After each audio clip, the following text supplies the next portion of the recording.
নতুন প্রধানমন্ত্রী বাসভবন হচ্ছে, সেখানে বাংকার করা হচ্ছে, সেখানে টানেল করা হচ্ছে, আপনি কোথায় যেতে চান? আওয়ামী লীগ হচ্ছে সফল বিএনপি এবং বিএনপি হচ্ছে ব্যর্থ আওয়ামী লীগ। একজন চিফ প্রসিকিউটর বানিয়েছেন যিনি মানবতা বিরোধী অপরাধ এবং ফৌজদারি অপরাধের পার্থক্য বোঝেন না। বাংলাদেশকে সংকটের মুখে ঠেলে দেওয়া এটা বিএনপির একটা ঐতিহাসিক সিলসিলার মধ্যে আছে।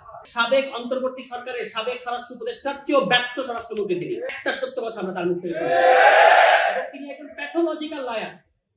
এই বিষয়ে ঘুমের বিষয়ে মানবাধিকার কমিশনের বিষয়ে যারা কাজ করেছেন তারা দেখিয়েছেন তিনি ইতিমধ্যেই সংসদে দাঁড়িয়ে অন্তত 10 থেকে 15টি অসত্য তথ্য, মানে তাদের ভাষা হচ্ছে অসত্য, মিথ্যা বলা যাবে না, অসত্য তথ্য দিয়েছেন জাতিকে।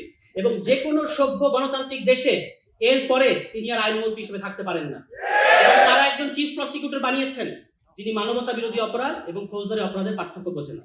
ফলে এই হচ্ছে বাংলাদেশে বিএনপি। এবং আপনারা জানেন যে বিএনপির এই খাসলত এটা কিন্তু নতুন না। বাংলাদেশকে সংকটের মুখে ঠেলে দেওয়া এটা বিএনপির একটা ঐতিহাসিক সিলসিলার মধ্যে আছে। এবং তারা যে পথ দেখিয়েছে, আমি একটা আলোচনায় বলেছিলাম যে আওয়ামী লীগ হচ্ছে সফল বিএনপি এবং বিএনপি হচ্ছে ব্যর্থ আওয়ামী লীগ।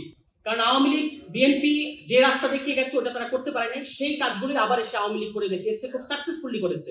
কিন্তু বিএনপি নিজের দেখানো রাস্তায় নিজে গিয়ে খাদের মধ্যে পড়েছে। আজকে আপনি পত্রিকা নিউজ দেখবেন যে এখন যে নতুন প্রধানমন্ত্রী বাসভবন হচ্ছে, সেখানে বাংকার করা হচ্ছে, সেখানে টানেল করা হচ্ছে, আপনি কোথায় যেতে চান?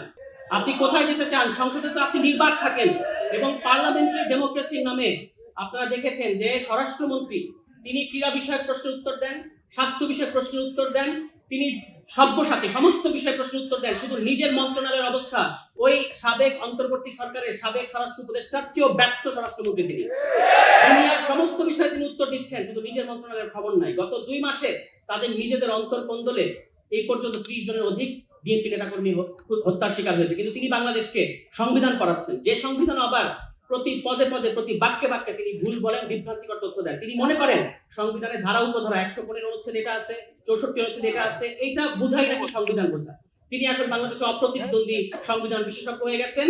এবং তিনি মানে কত তার অডাসিটিটা আপনারা খেয়াল করবেন, সংসদে দাঁড়িয়ে পুরো জাতিকে তিনি অপমান করছেন। তিনি বলছেন তিনি মাস্টারি করছেন। যে কোনো সভ্য গণতান্ত্রিক দেশে এর পরে তাকে আর ওই জায়গায় কথা বলতে দিত না। আপনি আমাদের সংসদ নেতাকে দেখবেন তিনি নাকি জেস্টার পলিটিক্স করেন। আমি বলেছি তিনি একজন নির্বাক চলচ্চিত্র। সংসদে তিনি গাম্ভীর্যের সাথে বসে থাকেন।